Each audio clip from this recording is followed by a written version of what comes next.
안녕하세요. 안녕하세요. 반갑습니다. 사랑합니다. 네, 2022년도 1월이 거의 흘러가고 있습니다. 시작만 하면 그냥 끝나는 것 같아요. 칼같이 빠른 세월을 다시 한번 절감하고 세월을 아끼라고 하시는 하나님의 말씀을 마음에 깊이 새겨야 할 그런 시간이라고 생각이 되었습니다. 하루하루가 그냥 주어지는 게 아니라 하나님의 은혜요, 기회요, 또 하나님의 마음이 담긴 하나님의 호소라는 사실을 잊지 마시고 정말 세월을 아끼는 마음으로 내게 주신 기회를 간절함으로 붙드는 안행교회 성도 되시기를 간절히 바랍니다. 오늘은 원래 복음 주간인데요.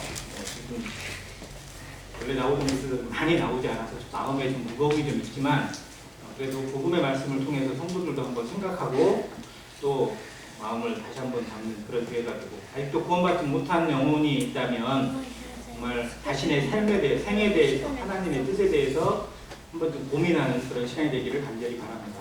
전도서 말씀으로 쭉 한번 교제를 할까 합니다. 먼저 전도서 3장 보겠습니다.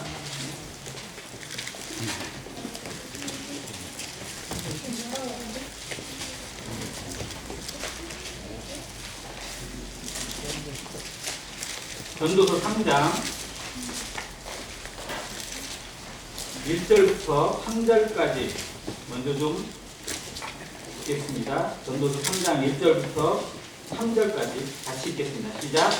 범사에 기한이 있고 천하 만사가 다 때가 있나니 날 때가 있고 죽을 때가 있으며 심을 때가 있고 심은 것을 뽑을 때가 있으며 죽일 때가 있고 치료할 때가 있으며 헐 때가 있고 세울 때가 있으며 계속 뒤에 이어집니다. 때가 있고 때가 있다고. 성경에 있는 66권의 말씀들 가운데 여기 보면 가장 기본적이면서도 가장 어려운 말씀을 전도서라고 흔히 얘기합니다. 정말 성경엔 인류 역사에 해당되는 모든 것들이 다 포함되어 있습니다. 그리고 흔히 말하는 문학에 대한 모든 장르가 성경에 다 포함되어 있습니다. 그 중에 사람이 말하는 학문의 최고봉을 흔히 철학이라고 하거든요.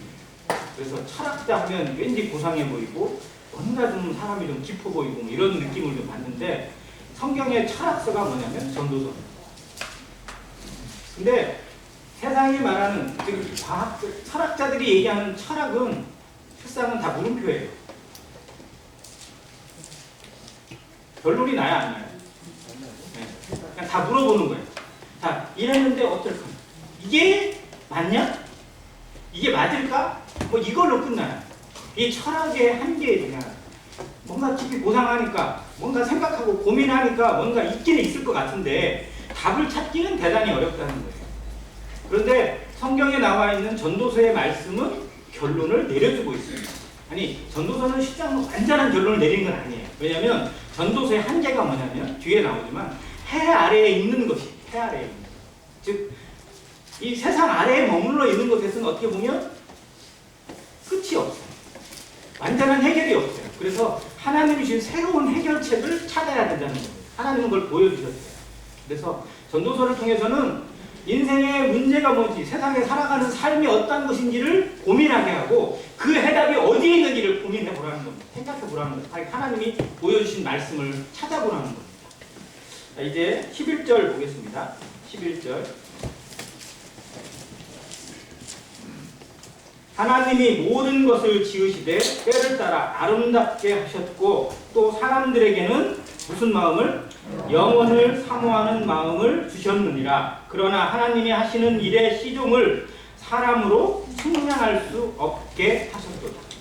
이게 전도자가 깨달은 결론 중에 하나예요.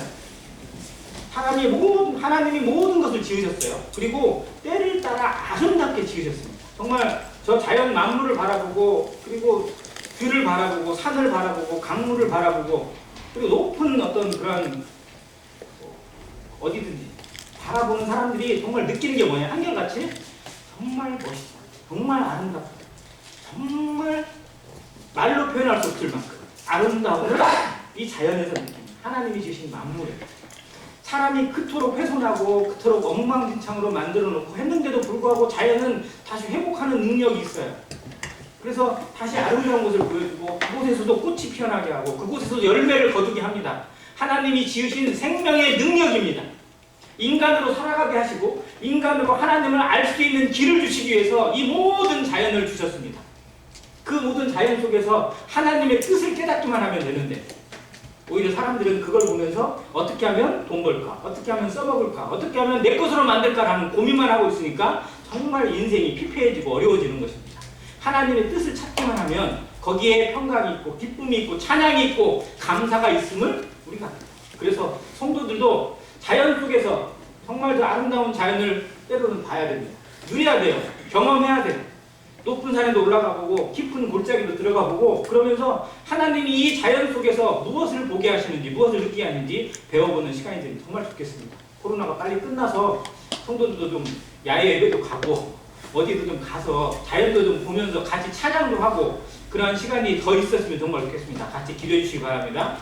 그러니까 이렇게 지으셨는데도 불구하고 사람이 그걸 누리지 못하고 찾지 못하는 어리석음이 바로 죄라는 겁니다. 그러나 하나님이 사람에게 주신 게 있어요. 사람의 마음속에 뭘 사모하는 마음? 영혼을. 사람은요 영생을 사모하는 마음. 이건 하나님이 주신 비밀입니다. 하나님과 함께 가. 왜냐하면 사람을 지으실 때 창세기 2장에 나온 것처럼 뭘로 빚어서 사람을 지으시고 흙으로 빚어 사람을 지으셨어요. 자, 그리고 거기에다 뭐를 넣으셨어요? 생기를 주셨어요. 생기. 이 생기가 뭐 번역에 따라서 뭐 영이라는 단어도 있고 혼이라는 표현도 있고 별 말이 다 있어요. 근데 그걸 누가 주신 거예요? 하나님이 주신 겁니다. 하나님이 그 코에 생기를 불어 넣으셨어요. 그래서 사람이 뭐가 됐대요? 생명이 되었어요. 그 생명이라는 표현이 짐승에 있는 생명하고 다른 거예요. 그래서 인간을 만물의 영장이라고 부르는 겁니다. 동물에겐 없는 것, 저 들짐승이나 개나 고양이나 원숭이에겐 없는 것이 사람에게 있어요. 근데 진화론자들은 뭐가 사람이 됐다고? 원숭이는 뭐가 됐어요? 원숭이는 뭐에서 온 거예요? 또 다른 동물에서 원숭이가 온 거예요. 그러면 결국 뭐에서 왔다? 아무것도 아닌 것에서 사람이 왔다는 거예요. 이건 하나님을 무시하고 하나님을 배반하는 겁니다. 진화론이 왜 무서운지 알아야 돼요. 왜 잘못된 것인지 알아야 돼요. 이게 단순한 논리 같지만요. 거기 안에 철저하게 하나님을 배격하고 하나님을 무시하려는 사단의 사상이 숨겨져 있어요. 그래서 진화의 이론으로 모든 것을 다 풀어내려고 해요. 근데 이게 얼마나 잘못된 것인지 알아야 됩니다. 근데 지금 교회에서 특히 하나님을 믿는다고 하는 기독교 내에서도 이 진화론이 일부 들어가 있어요. 정말이에요. 유사 진화론이라고 합니다. 학문이 있어요. 유사 진화론. 그리고 일부 교회들이 그걸 받아들였어요. 그래서 어떻게 믿냐? 하나님이 창조는 하셨는데 그게 다 진화가 되었어요. 지금 이렇게 됐다라고 믿어요. 그럴싸해 보이잖아요. 창조도 믿고 진화도 믿고. 근데 이 속에 정말 함정이 있다는 겁니다. 하나님을 철저히 배격하기 위해서 사단이 온갖 꾀를 내고 있고 자기 나름대로 뭔가를 만들어내는 그런 것들이 계속 일어나고 있다는 거예요. 그래서 지금 청소년들, 지금 학생들 완전히 빠져버렸어요. 대학생들 정말 여기에 한번 빠지면 헤어나올 수가 없습니다. 성도들 정말 정신 차리고 근신하는 마음으로 간절히 기도하는 마음으로 젊은 영혼들을 위해서 기도해야 됩니다. 우리의 청년들이요. 어디로 빠져나갈지 어디로 새어나갈지 정말 모를 수 있는 그런 어려운 시간 가운데 있어요. 정말 함정들이 너무 많아요. 이 세상에 학문도 그렇고 이 정치의 어떤 그런 것들도 그렇고 그들이 생각하는 것들 중에 하나님을 떠나는 것들이 너무 많이 열려져 있어요. 그래서 정말 기도해야 됩니다. 다음 세대를 위해서 모든 성도 기도하시기를 간절히 바랍니다. 자, 그런데도 불구하고 하나님이 우리에게 뭘 주셨어요? 영혼을 사모하는 마음을 주셨어요. 이건 뗄래야 뗄 수 없고 없앨래야 없앨 수가 없는 정말 인간의 본능입니다. 하나님을 안에 모시고 있기 때문에. 그래서 파스칼이라는 철학자가 그렇게 얘기했어요. 인간의 내면에는 그 무엇으로도 채울 수 없는 진공이 있다. 진공. 어떠한 돈이나 명예나 무엇을 갖다 놓아도 채울 수 없는 게 있대요. 이게 뭘로만 채워지는 거예요? 하나님으로만, 성령으로만, 새 생명으로만 채워질 수 있는 것이 있는 거예요. 그래서 사람이 구원받지 못하면, 하나님의 생명을 맛보지 못하면 진정한 평안을 누릴 수가 없다라고 말할 수 있는 겁니다. 왜? 이 속에 있는 것은 무엇으로 채울 수 없기 때문에. 이게 영원이에요. 영원. 영생입니다. 자, 이 말씀을 얘기해 주셨고, 또 하나의 결론의 말씀인데 14절 같이 읽겠습니다. 시작. 하나님께서 행하시는 모든 것은 영원히 있을 것이라 그 위에 더할 수도 없고 그것에서 덜할 수도 없나니 하나님이 이같이 행하심은 사람들이 그의 앞에서 경외하게 하려 하는 줄을 내가 알았도다. 하나님이 사람을 통해서 또 세상을 통해서 자연을 통해서 우주 만물을 통해서 행하시는 모든 것은 영원한 것입니다. 한번 봐보세요. 사람이 만든 것, 사람이 만들어낸 것은 전부 다 한계가 있어요. 그냥 끝나요. 아무리 잘 만들어도. 자동차 요즘은 뭐 몇 년 굴러가죠? 요즘 만든 자동차들은 몇 년 굴러간다고요? 잘 타는 사람들은 30년도 타더라고요. 근데 아무리 잘 만들고 아무리 관리를 잘해도 100년 이상 탈 수 있을까요? 어떨까요? 그걸 모르겠어요. 그거. 정말 장담 못하겠어요. 자, 그런데 그것도 대단하죠. 그만큼 타는 사람도 없으니까. 그런데 100년인들 1000년인들 해봐야 아무것도 아니에요. 실상 영혼에 비해 보면. 그런데 하나님이 지어내시는 이 영생의 가치는요, 영원히 없어지지 않는 겁니다. 자, 물을 한번 봐보세요. 물. 어떻게 보면 정말 아무것도 아닌 것 같아요. 근데 물의 능력, 물의 생명력 혹시 한번 검토해 보셨어요? 생각해 보셨어요? 한번 관찰을 해보세요. 한번 고민해 보세요. 이 한 방울의 물이 어떻게 흘러가고 어떻게 다시 오는지. 정말 우리가 볼 때는 아무것도 아닌 물방울 같지만요, 그것에 대해 소중히 여기지 않지만 그 안에 하나님의 비밀이 담겨 있음을 우리는 알아야 됩니다. 그 물 절대 없어지지 않아요. 사라지지 않아요. 없어지는 것 같아요. 그런데 그 물이 사라진 것 같지만 항상 존재해요. 어디에 있어요? 땅에 들어가면 땅 밑에 존재합니다. 위로 올라가면 수증기로 존재해요. 위에 구름을 만들고 다시 내려요. 계속 돕니다. 그리고 그렇게 돌면서 뭐를 해요? 사람을 살게 해요. 이 지구가 살게 하는 능력이 있습니다. 하나님의 모든 것들은 없어지지 않고 끝까지 생명력을 가지고 다시 살게 해요. 회복하게 합니다. 살아가게 해요.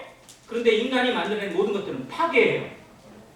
뭐 하나를 만들기 위해서 또 다른 걸 파괴합니다. 뭐 하나 얹기 위해서 또 다른 걸 무너뜨려요. 정말 사람이 만들어내는 것들이 대단한 것 같지만 실상 얼마나 어리석은 것인지 봐야 돼요. 그리고 하나님이 인간에게 주신 모든 것들이 얼마나 놀라운 것인지 발견만 하면 하나님을 믿는데 전혀 부족함이 없습니다. 그래서 창세기 1장 1절로 구원받은 사람이 있어요, 없어요? 있어요. 왜요? 태초에 하나님이 천지를 창조하시니라. 아무 생각도 안 했는데 정말 그 말씀이 그런가? 생각해보니까 그렇다. 그러면 나는 뭔가? 나는 하나님 앞에 누군가? 정말 내가 하나님 앞에 산 것이 얼마나 큰 죄인지, 얼마나 잘못된 것인지 깨닫고 구원받는 겁니다. 말씀이 그 안에 들어가기만 하면 말씀은 살아 움직이고 역사해요. 없어지지 않아요. 천지는 없어지겠으나 내 말은 결코 없어지지 아니하리라고 했어요. 하나님의 말씀으로 살아가는 거고, 말씀으로 구원받고 성도들도 말씀으로 살아가는 것입니다. 이 말씀이 잘 흘러내리는 물처럼, 땅을 적시는, 대지를 적시는 아름다운 물처럼, 비처럼 우리 마음에 단비가 되어져서 온전히 살아가는 생명력이 되시길 간절히 바랍니다. 자, 이제 제가 드리고 싶은 말씀을 잠깐 보겠습니다. 사람들이 살아간다고 말합니다. 저도 그렇습니다. 오늘 하루를 살았다고 얘기를 하고 올 한 해 잘 살아가라고 이렇게 덕담도 합니다. 근데 좀 엄밀히 얘기하면 사람이 살아가는 게 아니라 실상은 뭐 하는 거예요? 죽어가고 있어요. 좀 비참하지만 인정하고 싶지 않지만 사실입니다. 왜냐하면 죽음은 정해져 있기 때문에. 죽음을 피할 수만 있다면, 죽음을 벗어날 수만 있다면 우리는 살아간다고 말할 수 있어요. 그런데 우리는 죽음을 벗어날 수 있어요, 없어요? 죽음을 벗어날 자신이 있는 분. 나는 죽음을 피해갈 자신이 있다. 적어도 나는 앞으로 50년은 너끈하다.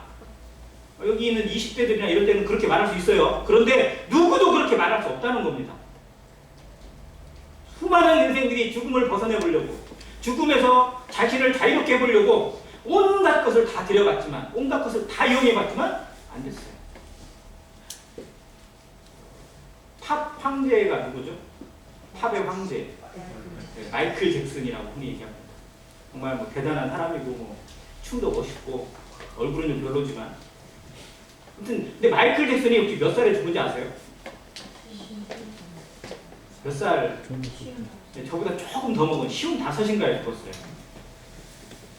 55세. 그렇게 큰 돈을 벌고, 어마어마하게 돈을 벌고. 자, 근데 마이클 잭슨이 돈을 많이 벌었어요. 그리고 그 비버리스인가요? 아무튼 거기다 큰 저택을, 언덕 위에다 정말 큰 저택을 지어놓고요. 거기에 누구랑 같이 살았어요? 애들을 막 다 집어넣었어요. 뭐 아동 성애자라는 말도 있는데 왜 아들을 넣는지 아세요? 거기다? 애들이랑 같이 있어야 자기가 젊어진대. 그런 거 있잖아요. 손주들이랑 같이 놀면 할아버지가 좀 젊어지는 느낌이 있는 거. 그래서 애들을 막 다 풀어놓았어요, 거기다.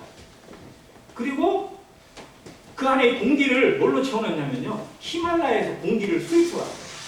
히말라야 공기가 지구상에 있는 공기 중에 제일 좋대요. 그래서 그걸 비싼 값을 들여가지고 한번 생각해보세요. 히말라야 가서 공기를 압축해서 통에다 집어넣으면 얼마나 어렵겠어요. 근데 그걸 항상 들여가서 자기 집안에다가 뿌려놨어요. 그래야 공기가 제일 좋다고. 아무튼 최고의 공기에 최고의 환경을 만들어서 자기는 오래 살겠다고.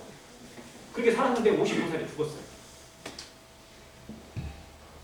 왜다 죽었는지 모르겠지만 아무튼 그게 죽었어요. 정말로 인간의 생명은 누구도 장담 못해요. 자, 미국의 캐나다와 국경, 오데오 국경에 유명한 폭포가 있습니다. 세계 3대 폭포 중에 하나인데 나야가라 폭포가 있어요. 자, 그 높이가요 60m쯤 돼요. 폭포에 떨어지는 높이가. 근데 60m에 물이 막 한 무대 모이면 그 밑에 가운데는 뭐가 생기냐요? 홀이 생겨요. 소용돌이가 생겨요. 그래서 거기에 떨어지게 되면 사람이 수영을 못해서 죽는 게 아니고 그 소용돌을 빠져서 그냥 툭 당겨버리니까 죽는 거예요. 자, 근데 거기에 빠져 죽는 사람들이 많았겠어요? 적었겠어요? 아니, 들어가지 말라도 꼭 기어코 들어가는 사람들이 있다니까요, 거기. 우리나라 사람 그러잖아요. 절대 가지 마! 가면 안 돼! 그러면 꼭 가요. 자기는 괜찮다. 자, 근데 미국의 어떤 사람이요, 거기서 구경하다가 그 나지말라는 난간 쪽에 가서 구경을 하다가 나야 폭포 밑으로 빠져버렸어요. 그러니까 그거 구경꾼들이 봤어요, 그걸. 얼마나 놀랐겠어요. 가지고 막 배가 뜨고 뭐 사람들 막 부르고 했는데도 그거 어떻게 누가 들어가서 어떻게 구하겠어요. 그런데 정말 놀랍게 그 속에 소용돌이에 빠져 죽을 줄 알았는데 밑으로 빠져 나왔어요. 희한하게. 그래서 구출이 됐어요. 가지고 신문에 막 대서특필 됐어요. 이 사람은 정말 행운의 사나이. 나야라 폭포에서 살아난 사람이다. 해가지고 막 신문에 내게 났다니까요. 인터뷰하고 방송에서 불러내고 어떻게 살아났냐. 별만 유명인사가 됐어요. 그런데 그 사람이 몇 달 뒤에 죽었어요. 그래서 또 유명해졌는데 왜 죽었냐? 뉴욕 시내 길을 가다가요 바나나 껍질을 밟아봤대요. 누가 버려놓은 바나나 껍질을 밟았는데 미끄러져가지고 뒤로 뚝 떨어졌는데 뒤진탕으로 죽었어요. 실제 일이에요. 실제.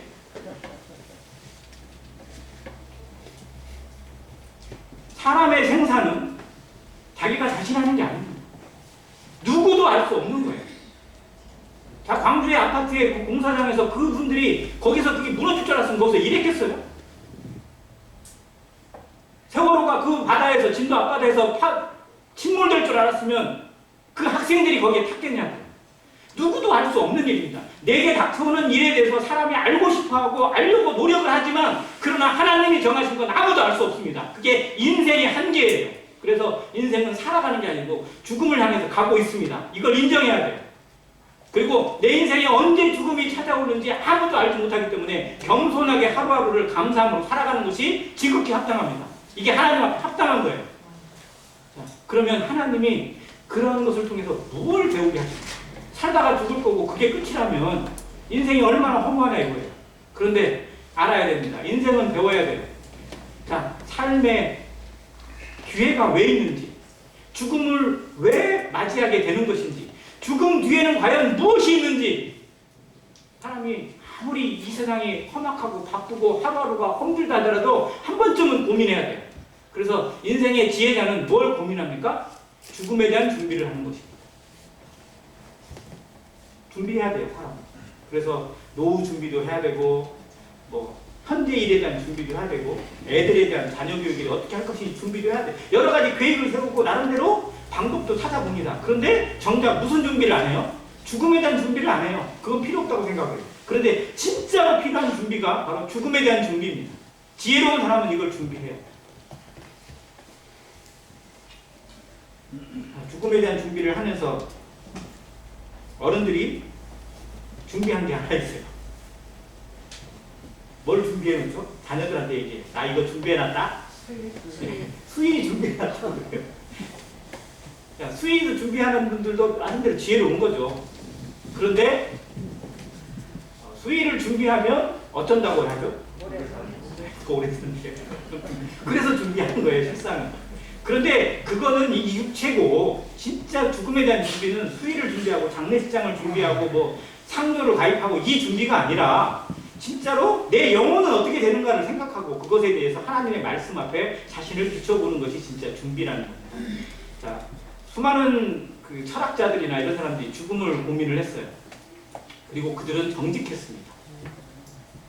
공자가 기독교를 믿지는 않았지만, 왜냐하면 그의 살던 시대에는 성경이 그에게 보급되지 않았으니까. 근데 적어도 공자는 하나님 앞에 정직했어요. 그래서 제자들이 물었습니다. 스승님, 사람이 죽으면 그 다음엔 어떻게 되는 것입니까? 라고 물어봤어요. 그랬더니 그래도 스승이면 자기가 잘 몰라도 대충대충 어떻게 얘기할 거 아니에요. 근데 공자가 뭐라고 했느냐, 내가 오늘 일도 내가 알지 못하는데, 오늘 다음에 일어날 내가 바로 뒤에 일도 알지 못하는데 내가 죽음에 대해서 어떻게 알 수 있겠느냐. 그건 누구만 아신다? 하나님만 아신다. 그래서 아마 공자가 복음을 들었다면 그는 구원 받았을 겁니다. 그리고 그런 영혼이라면 하나님께서 어떻게 판단하시고 그의 양심을 어떻게 판단하셨을지 조금 생각도 되기도 해요. 아무튼 공자도 그랬어요. 석가모니도 마찬가지예요. 석가모니도 죽음을 앞두고 했던 그런 표현들 자체, 제가 유언의 말씀들하고 이제 자료를 조사해봤는데 정말로 인생의 죽음에 대해서 깊이 고민하고 준비하고 제자들에게 그런 것을 이야기를 했더라고요. 모든 사람들이 다 그것을 얘기했습니다. 그런데 정작 그것에 대해 장면하고 있는 인간들이 빠져나갈 길만 생각해요. 하나님이 어디 있어? 죽으면 끝이지. 그런데 정말 죽으면 끝일까요? 죽으면 정말 끝이라고 생각한다면 여기 안 있어도 됩니다. 하나님 말씀 안 들어도 아무 상관없어요. 인생의 삶에 우리의 영혼의 모든 것이 이 땅에서 죽음으로 끝인다면 우리 여기 있을 필요 없습니다. 그냥 멋대로 살다가 가면 돼요. 왜? 그게 끝인데 누려야죠. 마음껏 살아야죠. 쾌락을 살고 있는 거 다 쓰고 이렇게 해야죠. 그런데 그게 끝이 아닌 걸 알기 때문에 우리가 하나님 앞에 있는 겁니다. 그래서 하나님 앞에 있는 것이 정말 인생의 본분인 걸 안다면 죽음이 끝이라고 말해서는 안 되는 거예요. 죽음은 끝이 아니라 다시 말하지만 시작입니다. 새로운 시작이에요. 자, 사람이 어머니 뱃속에 잉태를 합니다. 자, 잉태될 때 사람이 생명력을 가지고, 그걸 흔히 뭐라고 하죠? 정자와 난자가 딱 만나서 딱 됐을 때 그걸 뭐라고 해요? 수정됐다고 그래요. 그게 생명의 어떻게 보면 육체적 생명의 시작이에요. 그 크기가 얼마인지 아세요? 수정이 됐어요. 그래서 착상이 됐어요. 그때 크기 얼마나인지 아세요? 한번 짐작을 해보세요. 수정. 그게 내 나의 시작이었거든요. 모친의 그 자궁에 딱 착상이 되었을 때 나의 크기가 얼마나 했을지. 그때는 몰랐죠. 근데 과학자들이 해봤어요. 그것도 제요. 아무튼. 근데 설탕 한 알갱이의 100분의 1이래요. 그게 사람이에요. 이해되세요? 그게 엄마 뱃속에서 자궁에서 계속 양분을 먹고 하면서 뭐가 만들어져요. 심장이 생기고. 그냥 설탕 알갱이에 100분의 1도 안 되는데 거기에 심장이 어디에 있어요?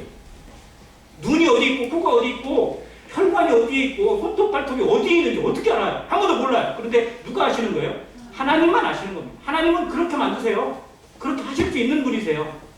그래서 생명은 오직 하나님의 손에 있다는 겁니다. 자, 그러면 그렇게 엄마 뱃속에 얼마 동안 있죠? 얼마 동안 있어요? 보통 얼마예요? 보통 10달입니다. 10달. 10달 동안 엄마 뱃속에서 준비해요. 뭘 준비하죠? 나올 준비를 해요. 세상에 살아갈 준비를 합니다.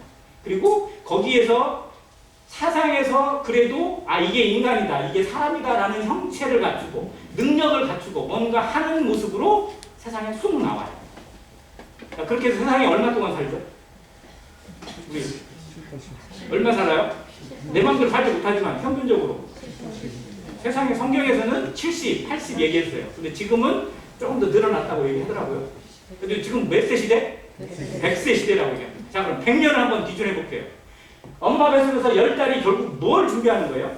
이 땅에서의 100년을 준비하는 겁니다. 그러니까 중요하죠. 그래서 엄마 뱃속에서 잘 먹여요. 그러니까 엄마가 함부로 술 마시거나 뭐 그냥 기분 나쁘다고 마약 먹거나 이러면 절대 안 되는 거예요. 애기 완전 망치는 거예요. 그래서 뭐 산모들은 막 코로나 백신 맞는 것도 두려워하고 별 고민이 많잖아요. 왜? 애기가 그게 잘못되면 큰일 나니까.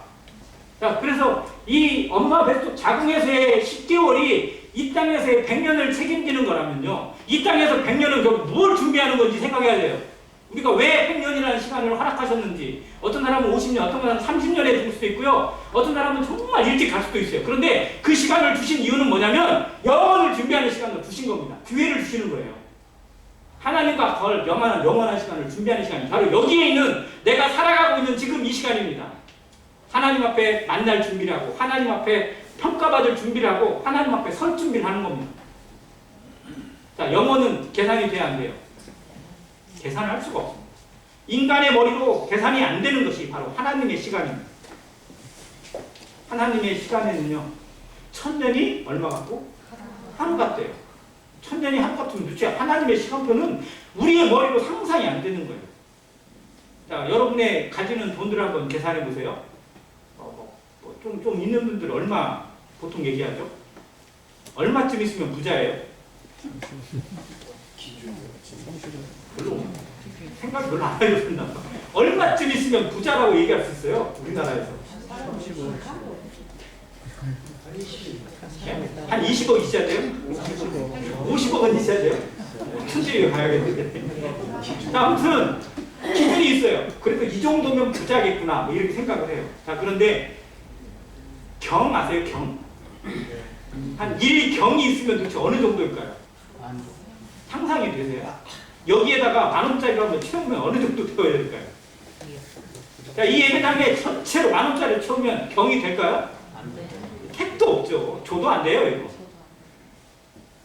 자, 그래서 1경이라는 숫자가 나오면 사람의 머리에서 퉁 가요. 퉁 해서 아무 생각이 안 드는 거예요. 왜? 줘도 안 되는데 무슨 경이야. 자, 그런데 그거를 계산하는, 우리의 시간표로 계산이 안 되는 것, 도저히 상상도 안 되는 시간이 하나님의 시간에 영혼이라는 겁니다. 자, 근데 사람에게 영혼을 사모하는 마음을 하나님이 주셨어요. 그리고 그 시간을 하나님과 함께 누리게 하시기 위해서 사람에게 하나님이 생기를 주셨다는 겁니다. 영혼을 하나님과 함께 누리게 하기 위해서. 근데 그 사모하는 마음을 잃어버린 채로, 상실한 채로 살아가는 게 죄인이에요. 얼마나 불쌍한 건지, 하나님의 입장에서 얼마나 큰 손해인지 아셔야 돼요. 영혼을 잃어버렸어요. 하나님의 모든 것을 잃어버렸어요. 하나님이 주신 최고의 선물을 잃어버리고도 이것이 인생인 것처럼, 이렇게 살아가는 것이 당연한 것처럼 착각하면 안 된다는 겁니다. 하나님이 이것을 다시 회복하기 위해서, 그걸 잃어버린 걸 다시 찾기 위해서 하나님은 모든 것을 투자하셨어요. 그래서 독생자 예수 그리스도를 이 땅에 주신 겁니다. 하나님이 왜 독생자를 주셔야만 했는지, 그 독생자의 가치가 우리에게 무엇인지 정말 고민해야 돼요. 생각해야 돼요. 자, 전도서의 말씀 뒤에 구절을 보겠습니다. 12장 6절부터 보겠습니다.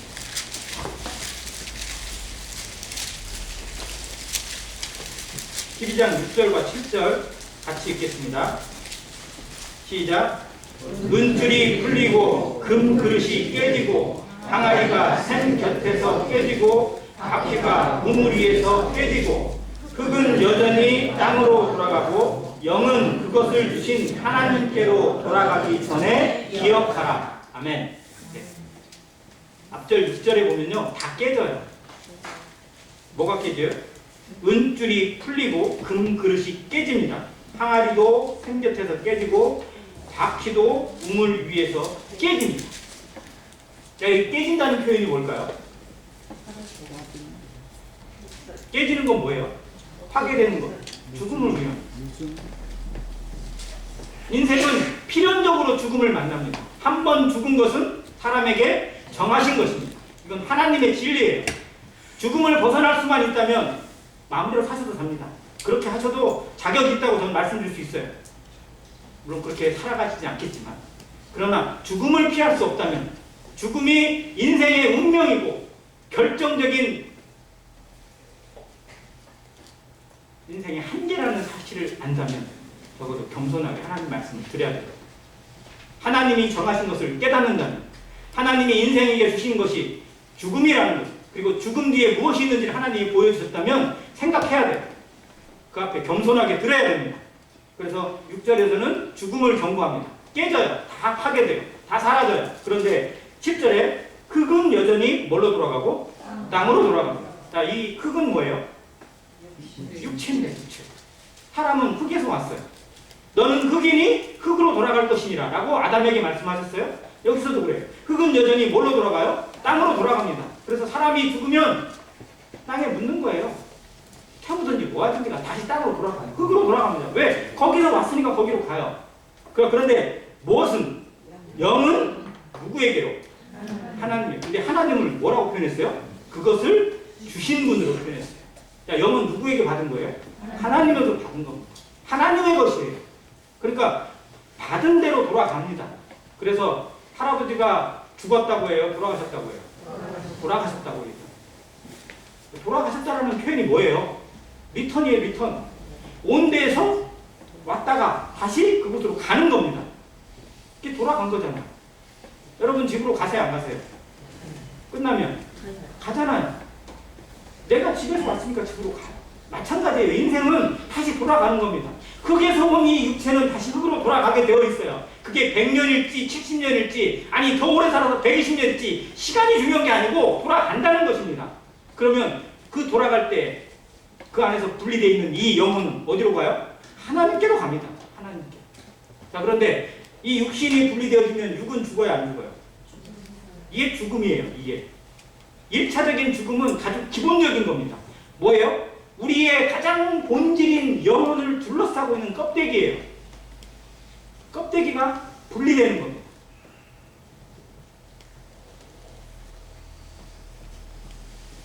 자, 냉장고, 좋은 냉장고가 보통 얼마쯤 가죠? 5도고라고 바꾸라고. 요즘 뭐 별 냉장고도 많이 나와요. 아무튼 좋은 냉장고 얼마쯤 가죠? 한 300만 원 가나요? 더 가는 것도 있겠죠? 자, 근데 냉장고가 집에 있어요. 근데 코드 뺐어요. 그럼 뭐예요? 코드 빠진 냉장고는 뭐예요? 거기에 아무것도 못하는 거예요. 즉, 실제로 냉장고가 되게 아무리 비싸고 아무리 좋게 만들어도요, 그 안에 생명이 되는 전기가 없으면 실상 뭐예요? 이게 빠진 거예요. 즉, 사람이 겉모습을 아무리 비싸게 만들고 좋은 것으로 치장을 하고 모든 것을 해도요, 이 안에 있는 영혼, 보이지도 않고 느끼지도 잘 못하는 이 영혼이 빠져나가는 순간 이건 뭐예요? 껍데기예요. 그걸 시체라고 합니다. 영혼이 빠져버린 것, 이건 실상은 아무것도 아니에요. 그러니까 버리는 거예요. 그러니까 태우는 거고, 그러니까 묻는 겁니다. 거기 돌아가는 거예요. 그런데 이 영은 절대 사라지지 않는다는 것을 알아야 됩니다. 이건 하나님의 것입니다. 하나님과 함께 있던 거니까, 하나님의 생명이니까 사라지지 않아요. 영원한 겁니다. 그래서 이 영이 하나님께 가요. 나의 본질이 어디에 있는지 아셔야 됩니다. 이 몸뚱이가 나가 아니에요. 나의 진짜 실체는 이 영혼에 있습니다. 하나님을 느끼고 나의 모든 존재 가치를 느끼는 것은 이 몸뚱아리가 아니에요. 내 속에 있는 나의 본질입니다. 이것이 하나님을 만날 준비를 하고 있는지, 하나님 앞에 설 준비를 하고 있는지 생각하셔야 돼요. 성도들도 마찬가지입니다. 내가 구원받은 것이 육체가 거듭난 게 아니잖아요. 이것을 위해서 하나님이 그리스도가 죽으신 게 아니에요. 내 속에 있는 새 생명, 생명의 본질인 이 영이 살게 하시기 위해서 그리스도가 십자가를 지시고 피를 흘리시고 저주를 받고 죽으셨습니다. 그렇기에 내가 살아났어요. 그러면 그 생명이 하나님 앞에 통일되어 있는지, 하나님과 하나 되어 있는지, 하나님 앞에 만날 준비를 하는 하루하루인지 우리는 생각해야 됩니다. 고민해야 돼요. 구원받은 생명의 능력을 가지고도 내 마음대로 살기를 힘쓰고 그것이 인생의 행복인 것처럼 착각하고 있다면 우리는 헛되이 구원받은 겁니다. 살았다는 이름은 가졌으나 실상은 죽은 거예요. 그래서 성도들이 마지막 때가 될수록, 그리고 인생의 끝이 무엇인지 깨달으면 깨달을수록 하나님 만날 준비를 하는 것이 지혜로운 겁니다. 그래서 전도서의 말씀을 통해서 정말 인생의 본질이 무엇인지 깊이 생각해야 돼요. 모든 것이 다 헛됩니다. 정말 헛된 것이 많아요. 세상에 있는 것들이 아무리 좋아 보이고 아무리 많이 능력 있어 보이고 대단해 보여도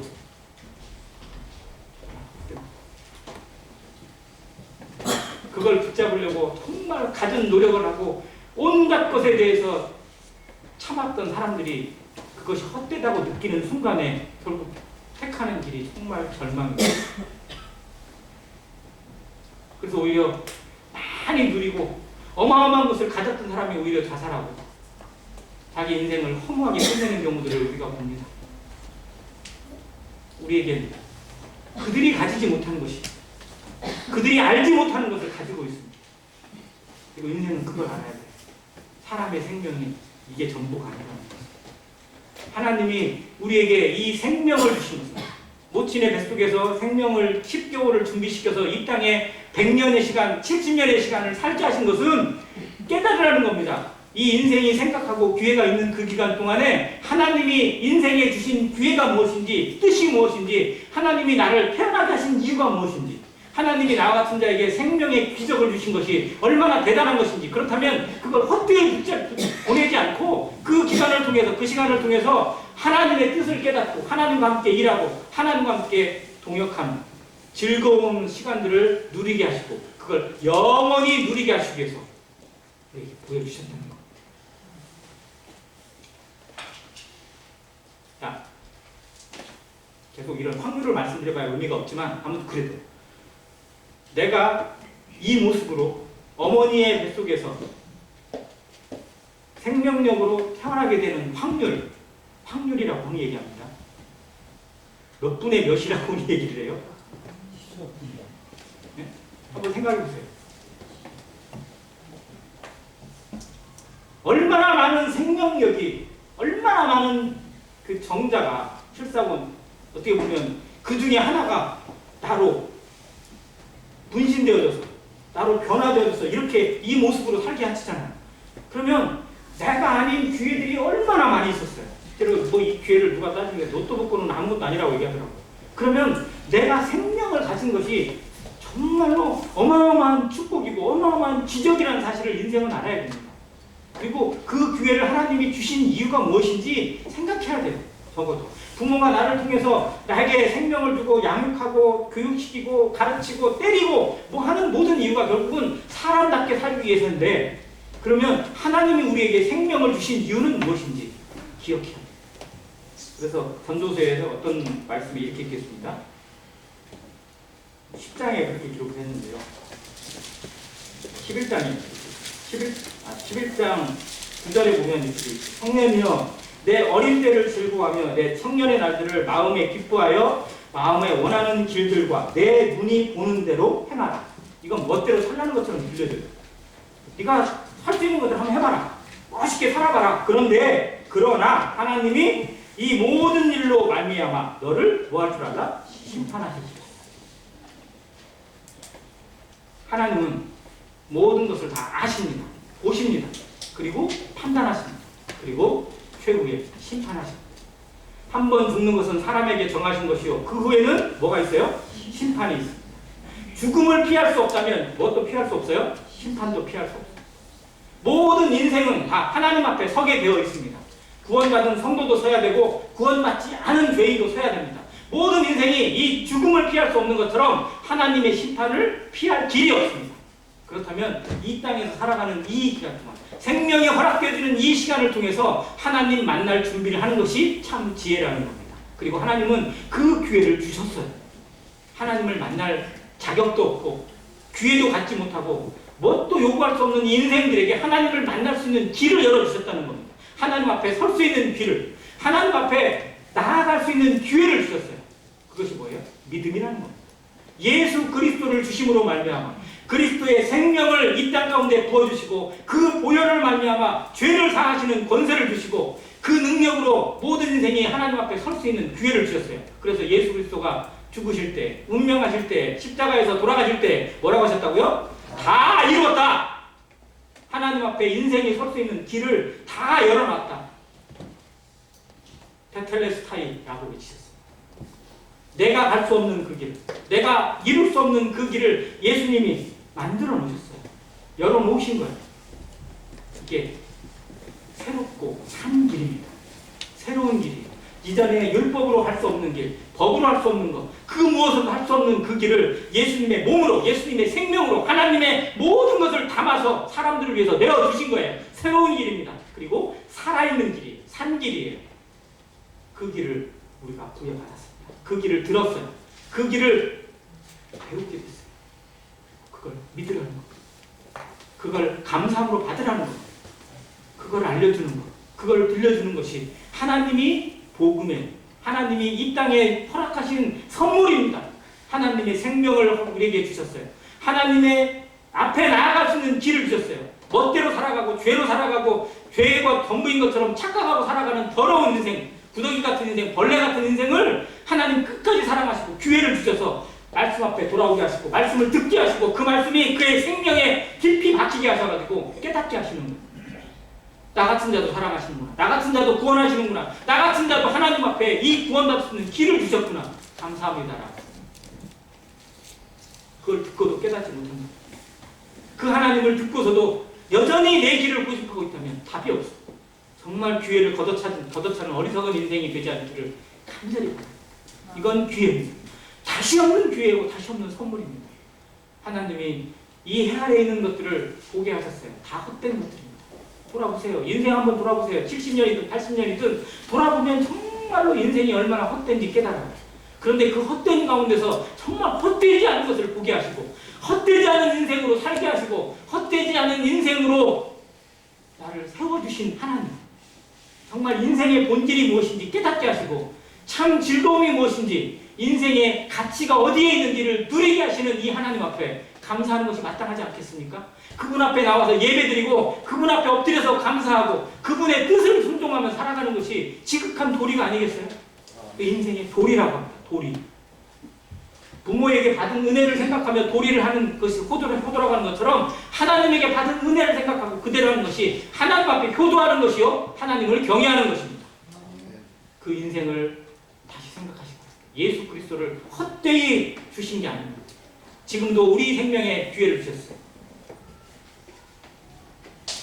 요한복음 한 장 보고 마치겠습니다. 요한복음 1장 11절 12절입니다.